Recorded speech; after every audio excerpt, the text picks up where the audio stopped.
आपल्या कुळाची व वंशाचे रक्षण करणारी देवी म्हणजे कुलदेवी. वर्षातून एकदा तरी आपल्या कुलदेवीचे दर्शन करावं आणि तिचा योग्य मान सन्मान करावा अशी मान्यता आहे.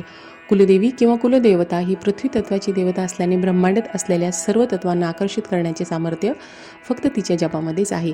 आणि आता श्रावण महिना सुरू झाला आहे आणि या वातावरणामध्ये ह्या पवित्र वातावरणामध्ये व्रतांमुळे ह्या महिना अत्यंत पवित्र झालेला आहे आणि कोणतेही धार्मिक कार्य हे थेट देवांपर्यंत पोहोचते अशी ही मान्यता आहे.